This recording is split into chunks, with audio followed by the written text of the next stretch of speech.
I'm James Wedgeworth of Charter One Realty. I've been selling real estate on Hilton Head for 35 years. It's a pleasure being with you today. And today we'd like to talk about how do you sell your house in a slow market. I get asked that question a lot. First of all, people don't always realize that our real estate is local. There are markets in certain parts of the country that are doing great. My daughter's in Dallas, Texas. That market is doing fantastic.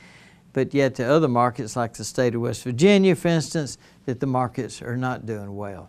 So when people talk to me, they always say, well, how do I sell my house? How do I know what my house is worth? I got some tips I think I can share with you. The most important thing is look at the local market. You really don't care what the average is in the United States. What you are concerned with is what's going on in the local market. So I tell people to look locally. The most important thing a person can do when they're trying to figure out how to sell their house in a slow market is you need to look at the competition.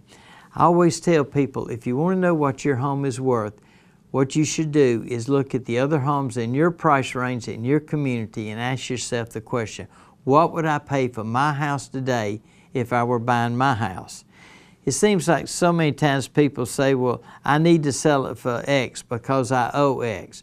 Or I need to sell my house for this amount of money because that's what I have in it. But those two things have very little to do with what your house is worth. The only way you can determine the value of your house is look at the homes like you that are available. I call it be a buyer for a day.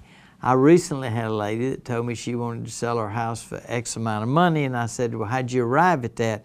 And she said, well, that's what I would like because I owe X on this house. I bought another house for X where my brother lives in Cincinnati, and those two numbers come up to $550.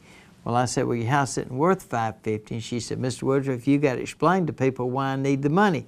I laughed at her and we joked. I said, that has absolutely nothing to do with the value of your house.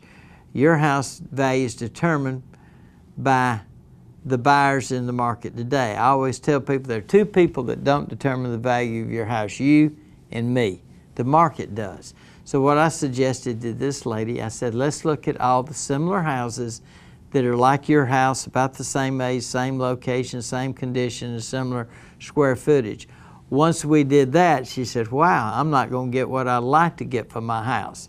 Another way you can determine the value of your house is if you put your house on the market and you don't have many showings, you don't have any offers, and you don't have any second and third showings. We found that if you're getting a lot of second and third showings, that means the buyer's close by. That means you're making everybody short list. And once you get on a short list, you can get it sold.